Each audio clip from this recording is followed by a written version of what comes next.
Hey everyone, I am Michael Coker, Mayor of the City of Mulberry, and today we have an extra special treat. So we have Lauren West, who is the Public Informations Officer for the City of Mulberry. Definitely somebody you want to know who has all the information about our city. So stay tuned, and you're going to hear from Lauren herself.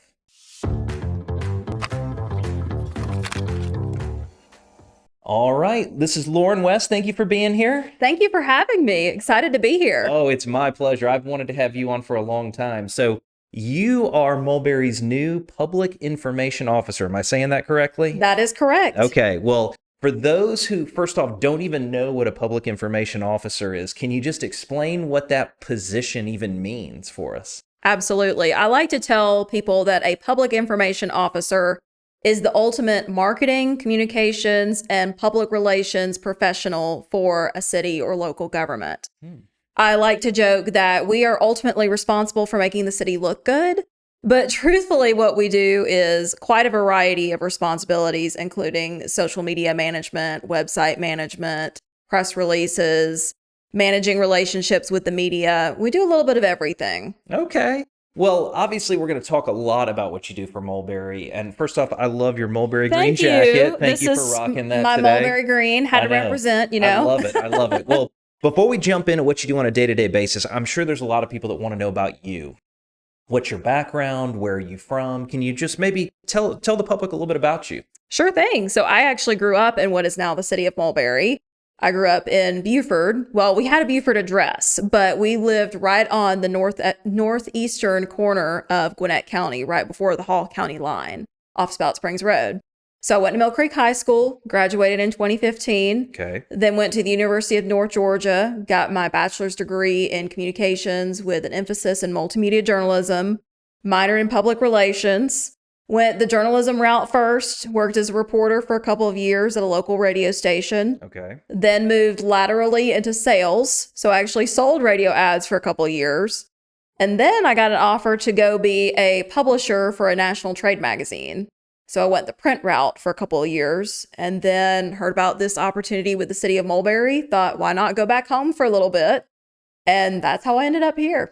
Okay, awesome. So you got quite a bit of kind of media background, My career has kind of just gone like this, a little bit all over the place. But, you know, I always joked that I didn't want to work in Gwinnett County. I thought I was done with Gwinnett County. I had lived here, grown up here, and thought, okay, I'm going to go to college and then spread my wings, probably go down to Atlanta or something like that, where a lot of like PR firms are. And then lo and behold, ended up right back where I began. So it's funny how life will go full circle like that sometimes. Sure, absolutely. And obviously, I appreciate having you, to help get the message across. I think this is something that the city's really needed. It's been a big need of ours, getting good information to the public. As you know, there's kind of a lot of misinformation that's out there sometimes. That's become a big, buzzword. But people don't always know exactly what the truth is and what the official statement of the city is. And so I appreciate your willingness to step up to do that. So let's talk a little bit kind of about what your job entails. So you start day one, you kind of hit the ground running. Just take me through kind of what's a typical day look like for the PIO at Mulberry. I usually start my day off by doing the media rounds. I'll look at all the local media outlets, see what they're reporting on. I have Google Alerts set for City of Mulberry and some other keywords that I keep an eye on as well. I typically go and look on social media as well, see what people are talking about on there. And then I always have a to-do list. I'm a big to-do list person. It helps keep me organized, helps keep me on track. And so then I'll look at what are some projects I'm working on long term? What are some easy things that I can do real quick and check off my to-do list? I keep an eye on what do I need to be posting about on social media? Are there any holidays coming up? Any information that needs to get out there immediately? And then start looking at like some campaigns as well. Are there any public awareness campaigns we need to set up? Are there any, videos that we should be doing to get the word out there as well? Does anybody need anything from me at the city? It just varies from day to day, but that's kind of my general workflow. Okay. And just kind of, obviously, we put this podcast out for the benefit of educating the public. So I mean, if there's somebody out there that says, hey, I want to keep up more with Mulberry, I want to get information, I want to know what's going on at city council meetings or planning commission meetings, what would you recommend to that person? If maybe they're not on Facebook every day or not on social media, is there ways that they can stay engaged that's maybe not the traditional social media route? Absolutely. I always like to say that the best communications professional tries to meet people where they're at with communications. And so I understand that not everybody may have social media. So, of course, we have our website that people can go to. We also put out public notices on the front door of the city. We put it out on our little bulletin board that's in front of the City Hall building. We also partner with local media sources as well to get information out there. You know, having worked in media before I came here, I have good relationships with a lot of the people that are in reporter positions or even news director positions now, which is crazy. We've kind of grown up together, I guess you could say. But putting out information through some of those traditional channels as well as non-traditional channels. Okay. And so is there maybe 1 to 2 projects that you're currently working on at Mulberry that you're super excited about? Like, what are a couple things that you're doing right now that you're like, okay, we've got the city started, we've got a foundation. Now this is from a information standpoint. This is how we're going to take things to the next level. There are a couple irons in the fire, you might say. So one of the things that I'm working on right now is helping to build a city identity and a city brand. Oh, interesting. And I'm really excited about that because having grown up in Mulberry, I understand how up until now, a lot of people have identified with either Hamilton Mill. They've identified more as maybe unincorporated Decula, Mill Creek, Hog Mountain even. And so trying to build that brand and that identity that, hey, Mulberry is a city now and you can get involved. We want to hear from you. Of course, Mayor, we're working on our comprehensive plan, so we're looking for feedback from that. We just recently had our first city event through Mulberry Jam, and I think that was a great way for people to know that we're here and to help build that identity. But then also on sort of a deeper communications PR level, there's city branding. And so we have a local media agency that we've been working with on that to develop some branding and some identity there. But also, I'm really excited about some upcoming informational reels that we're working on, reels like social media reels. Okay.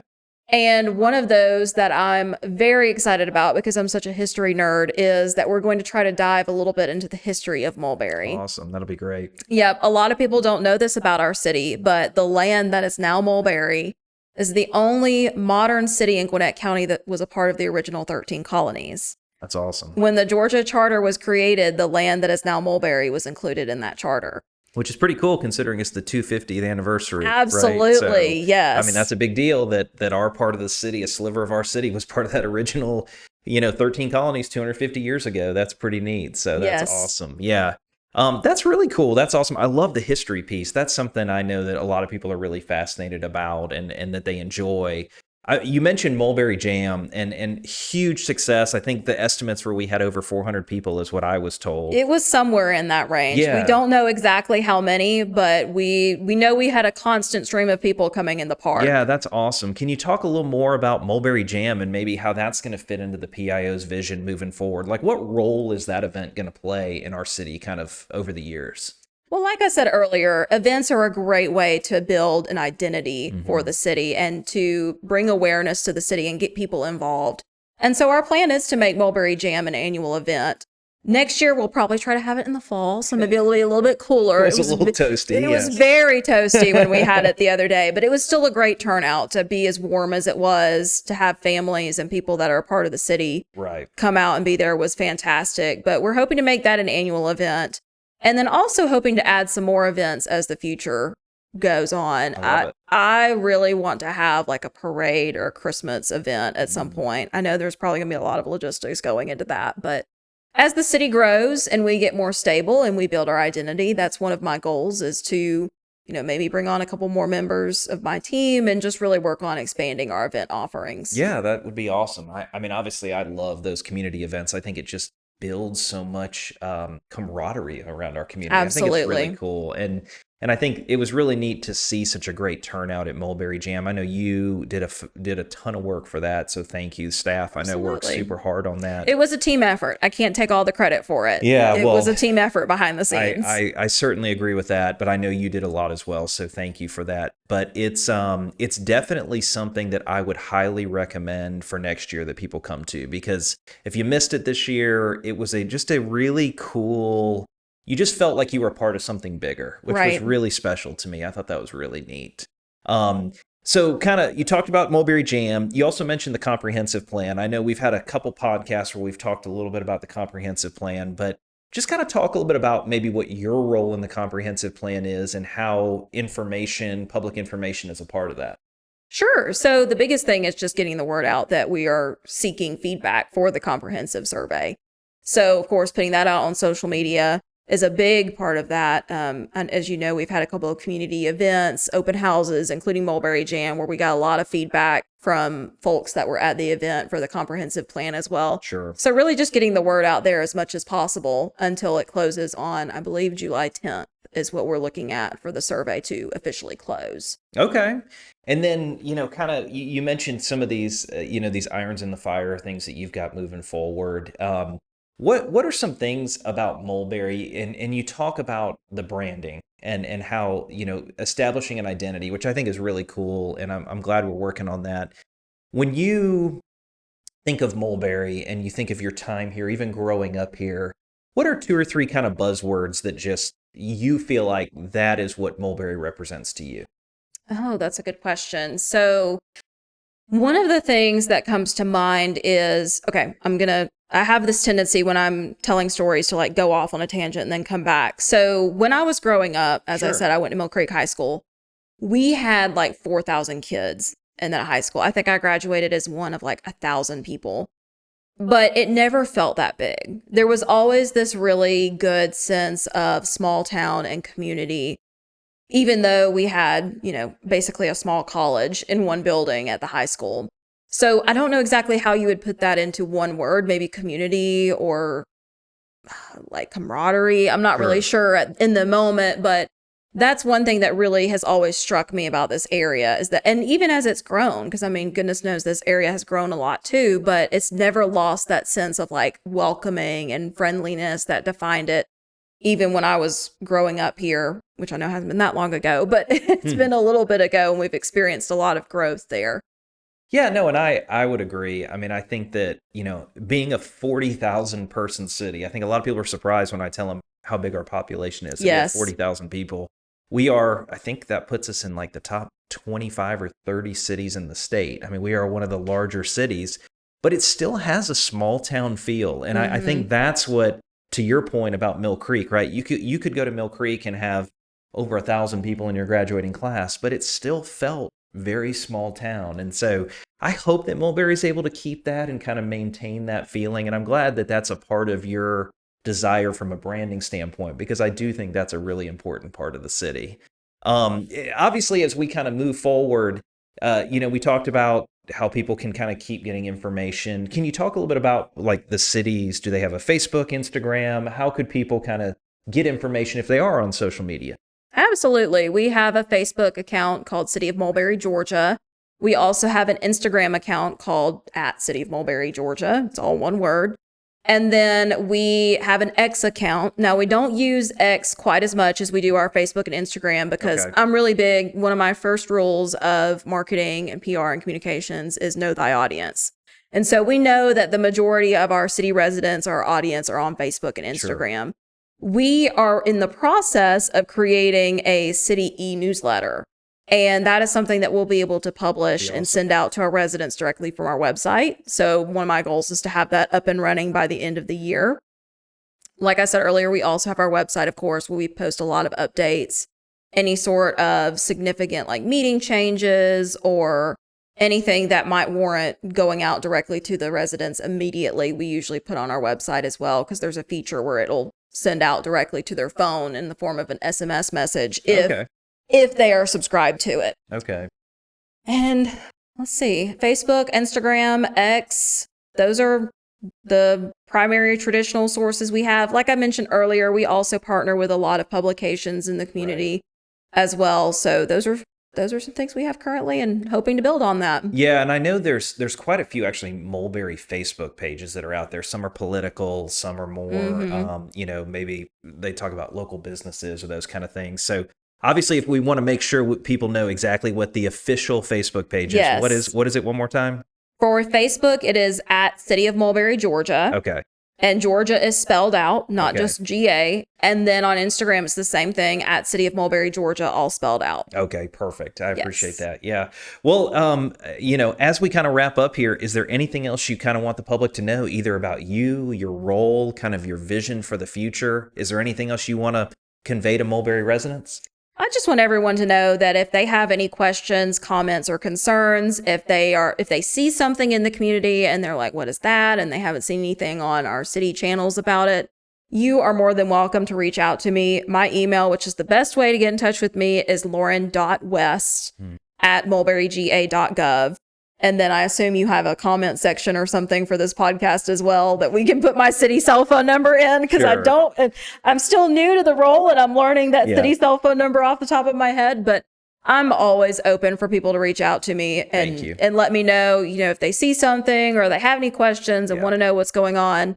I mean, again, meeting people where they are is so important in communications, and it's not all just Right. about social media or, newsletters. It's also about being there for them if they have any questions. Yeah, and I appreciate that. And I will tell you, you're always very responsive and you follow up with people, which is phenomenal. And I do my best. yeah.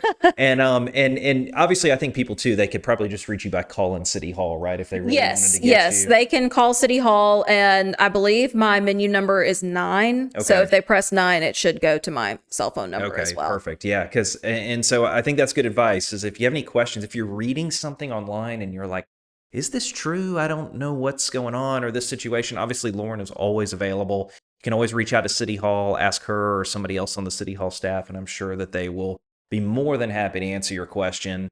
But Lauren, thank you so much for being here. I think that everybody got some great information about your role as a PIO, kind of things moving forward, and kind of what the future of public information is going to look like in Mulberry. So thank you for being here. I appreciate it. Absolutely. Thank you, Mayor Coker. I'm glad to be here. It was Yeah. great chatting with you for a little bit, and I look forward to working for the city of Mulberry further and continuing to further our communications. Oh, I appreciate that. Yeah. And so if you want to get in touch with Lauren, obviously you can reach out to her.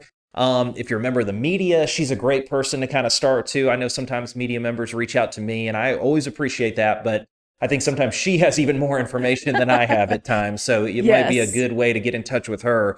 But to everybody out there that's listens to this podcast, follows these updates, first off, thank you guys again for watching it. Thank you for listening. If you like to get these updates, please like and subscribe to this podcast. But until next time, we'll see you, and I look forward to more great days here in the city of Mulberry.